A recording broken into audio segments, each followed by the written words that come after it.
پاکستان کا کانسٹیٹیوشن کہتا ہے کہ ہم ڈیموکریسی ہیں، الیکشنز ہوتے ہیں، پارلیمنٹ بنتی ہے، لیکن اصل میں ووٹ سے صرف چہرہ بدلتا ہے، سسٹم نہیں۔ پرائم منسٹر اور حکومت اتنی ہی پاور یوز کر سکتے ہیں جتنی انہیں یوز کرنے دی جاتی ہے۔ اب سوال یہ ہے کہ اگر پرائم منسٹر اور پارلیمنٹ پاورفل نہیں ہے تو پھر اصل پاور کس کے ہاتھ میں ہے؟ یہیں سے بات آتی ہے اداروں کی۔ لوگ سمجھتے ہیں کہ یہ نیوٹرل باڈیز ہیں جو صرف قانون کے مطابق اپنا کام کرتی ہیں، لیکن ہر ادارے کے اپنے کچھ انٹرسٹس ہوتے ہیں۔ سب سے طاقتور ادارہ صرف اپنا کام نہیں کرتا بلکہ وہ رولز بھی سیٹ کرتا ہے۔ اس لیے پولیٹکس زیادہ پارلیمنٹ میں نہیں بلکہ بند کمروں میں ہوتی ہے۔ یہ بات صرف تھیوری نہیں ہے، اس سسٹم نے ریئل لائف میں حکومتیں گرائی اور بنائی ہیں۔ عمران خان کی اگزامپل ہی دیکھ لیں تو 2018 میں اسٹیبلشمنٹ کی سپورٹ سے وہ پرائم منسٹر بنے۔ 2021 تک سب ٹھیک چل رہا تھا جب تک الائنمنٹ تھی۔ پھر ISA چیف کی اپوائنٹمنٹ پر کلیش ہوا اور ملٹری اسٹیبلشمنٹ کی سپورٹ ختم ہوگی۔ اس کے بعد 2022 میں ان کی حکومت گر گئی۔ ہمیں یہ نظر آیا کہ ووٹ آف نو کانفیڈنس کی وجہ سے ان کی حکومت گری ہے، لیکن ایک ادارے کی سپورٹ ختم ہونے کی وجہ سے اصل میں ان کی حکومت گری تھی۔ اسی طرح پہلے نواز شریف کو بھی ڈسکوالیفیکیشن سے حکومت سے باہر کیا گیا۔ یہ ہائبرڈ سسٹم ہر لیڈر کو یاد دلاتا ہے کہ اگر آپ الائنمنٹ میں نہیں رہو گے تو یہاں کام نہیں کر سکتے، اور اگر یہ سب کچھ سسٹم کے اندر چل رہا ہے تو پھر الیکشنز کا کیا مطلب ہے؟ 2024 کے الیکشنز میں لوگوں نے PTI بیکڈ کینڈیڈیٹس کو سب سے زیادہ ووٹ کیا، لیکن حکومت کسی اور کی بن گئی۔ یہاں ایک بات کلیئر ہو جاتی ہے کہ ووٹ کی کوئی اہمیت نہیں ہے۔ پارلیمنٹ ٹیکنیکلی سب سے اسٹرانگ ادارہ ہوتا ہے، لیکن پریکٹیکلی وہ بہت کمزور ہے۔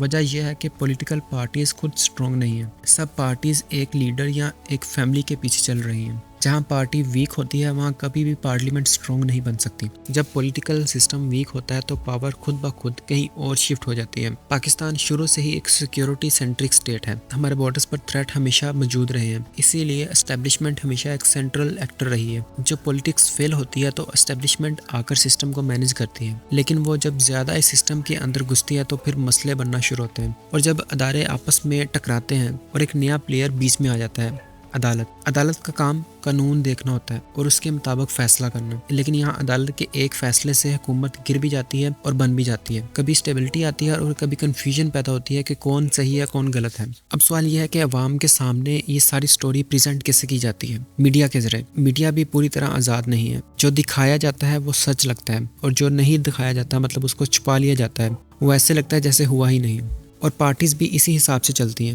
جب وہ اپوزیشن میں ہوتی ہیں تو سسٹم کو بلیم کرتی ہیں، لیکن جب وہ پاور میں آتی ہیں تو وہ سسٹم کی دوست بن جاتی ہیں۔ اور اس کا مطلب یہ بھی نہیں ہے کہ وہ ہمیں دھوکہ دے رہے ہیں، بس یہ ایک سروائیول کا طریقہ ہے۔ جو اسٹیبلشمنٹ کی باؤنڈریز کو سمجھ جاتا ہے وہی سروائیو کر سکتا ہے، اور ان سب کے نتیجے میں ایک ہائبرڈ سسٹم بنتا ہے۔ تھوڑی پاور حکومت کے پاس ہوتی ہے، تھوڑی اداروں کے پاس، لیکن ذمہ داری کسی کی نہیں ہوتی۔ مہنگائی ہو، ڈالر اوپر جائے تو بلیم گیم شروع ہو جاتا ہے، اور اس کنفیوژن کا سب سے بڑا نقصان عوام کو ہوتا ہے۔ سب کچھ عوام کے نام پر ہو رہا ہوتا ہے، لیکن عوام کے پاس صرف ووٹ ڈالنے کا اختیار ہے۔ ووٹ کے بعد عوام سائڈ پر ہو جاتی ہے، فیصلے کہیں اور سے ہوتے ہیں۔ اسی لیے ہر الیکشن کے بعد وہی سوال پھر سے کھڑا ہوتا ہے۔ سوال یہ نہیں ہے کہ کون جیتا کون ہارا، سوال یہ ہے کہ حکومت بننے اور گرانے کا فیصلہ کون کرتا ہے۔ جب تک یہ کلیئر نہیں ہوتا کوئی بھی پرائم منسٹر اپنی ٹرم پوری کرنے میں کامیاب نہیں ہو سکتا۔ پاکستان کے سسٹم میں بیلنس نہیں ہے، یہ چل تو رہا ہے لیکن گرو نہیں کر رہا، صرف سروائیو کر رہا ہے، اور جب تک یہ بیلنس نہیں آتا یہ کہانی بار بار ریپیٹ ہوتی رہے گی۔ آپ کیا سوچتے ہیں؟ کیا یہ سسٹم بدل سکتا ہے یا ایسے ہی چلتا رہے گا؟